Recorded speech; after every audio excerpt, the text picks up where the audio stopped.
She texted me at 11:42 p.m., and the message didn't just sit on my screen, it pressed into my chest like something alive. "I'm staying at Jake's tonight. His girlfriend doesn't mind. So why are you upset?" I stared at it long enough for the brightness of my phone to dim itself, as if even the screen was uncomfortable holding those words. And in that moment, I realized something wasn't just wrong. It had been wrong for a long time. My name is Carter Whitfield, and I lived in a quiet, tree-lined neighborhood in Greenwich, Connecticut, where nothing ever looked messy from the outside. Not the homes, not the marriages, and definitely not mine. My wife, Sloane Harrington, had always known how to maintain appearances. Perfect posture at dinners, measured laughter in social circles, a kind of elegance that made people assume stability without ever asking questions. But behind closed doors, things had been shifting for months in ways I didn't fully understand at first. It started small. Late replies to texts, canceled dinners with vague explanations, a growing distance that didn't come with a clear argument, just a quiet absence that settled into the space between us. I told myself it was stress. She had recently taken on a new role at a boutique marketing firm in Stamford, and the hours were unpredictable.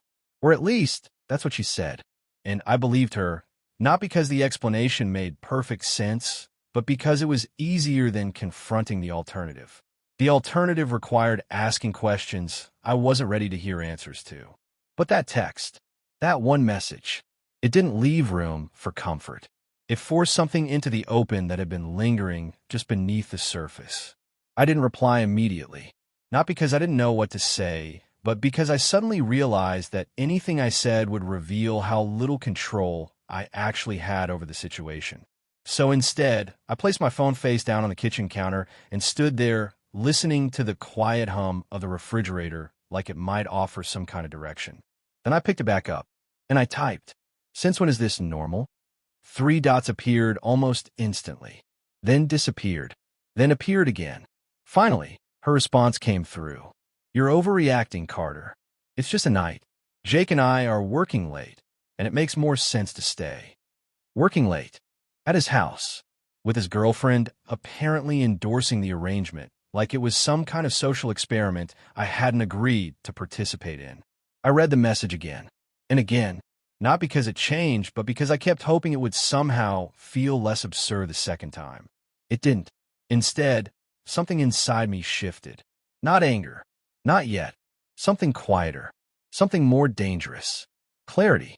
Before we go further, tell me this. If someone you trusted completely sent you that message, would you confront them immediately, or would you step back and watch what they do next? I didn't call her. I didn't argue.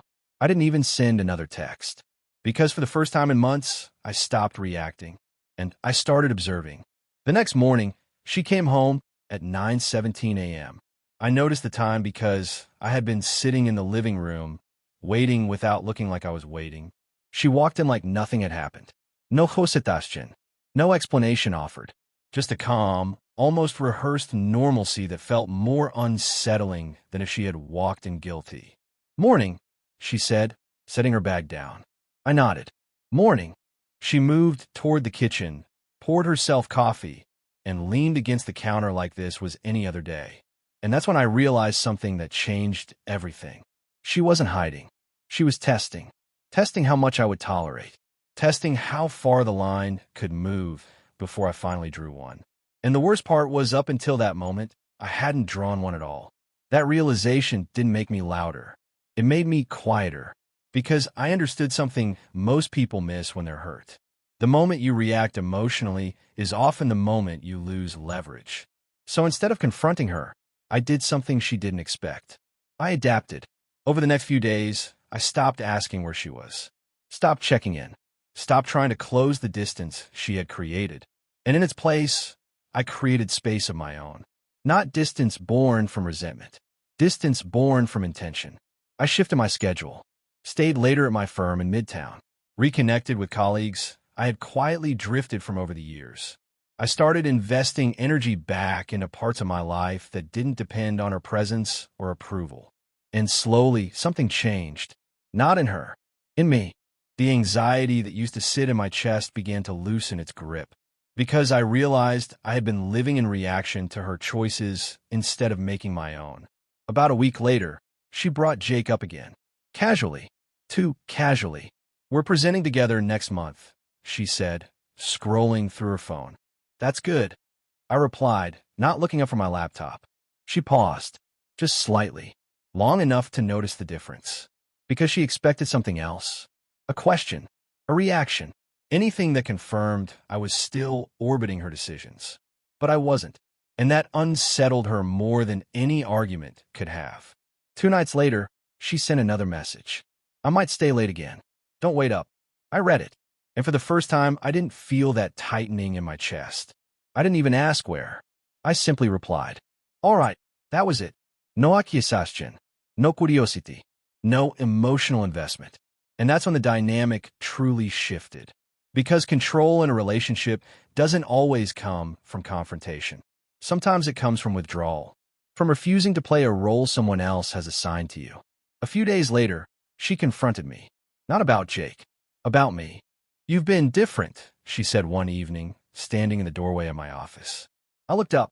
"Ow, you don't ask where I am anymore." I held her gaze for a moment before answering. "I figured if you wanted me to know, you'd tell me." Silence settled between us. Not heavy, not explosive, just revealing. Because in that silence, something became clear.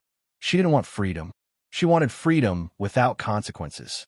She wanted to move without being questioned, but still be cared about enough to matter. And those two things don't exist together. At least, not for long. That night, I didn't sleep much. Not because I was anxious, because I was thinking clearly for the first time in a while. About what I was willing to accept. About what I wasn't. And about how long I had been negotiating with my own boundaries just to keep the peace. The next morning, I made a decision. Not dramatic, not impulsive, just final. I scheduled a consultation with a family attorney in White Plains. Not because I wanted revenge, because I wanted clarity. The meeting was calm, professional, grounded in facts instead of emotion. We discussed assets, options, timelines. And for the first time, I saw the situation not as something happening to me, but as something I had the ability to step out of. Before we go further, think about this. At what point does patience stop being understanding and start becoming self-abandonment? I didn't file immediately. I didn't rush, but I stopped hesitating. And that difference matters more than people realize. A week later, she came home earlier than usual, sat across from me at the dining table. And for the first time in weeks, she looked uncertain. "Are you okay?" she asked. I considered the question. Then I answered honestly. "I think I am now." She didn't like that answer. Not because it was harsh, because it didn't depend on her. And that's when the conversation finally happened. Not explosive, not emotional, just clear. "I'm not going to compete with another man for space in my own marriage," I said. She opened her mouth to respond, then stopped. Because there wasn't really anything to argue with. I wasn't accusing. I wasn't attacking. I was stating a boundary. And boundaries don't require agreement to exist. They only require consistency. What happened after that wasn't dramatic. No shouting, no scenes.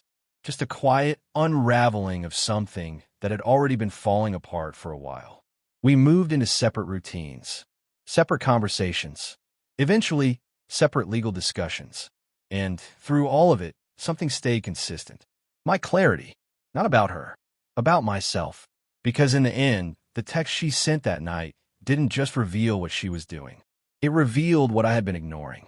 And sometimes, the most painful messages are the ones that finally tell the truth.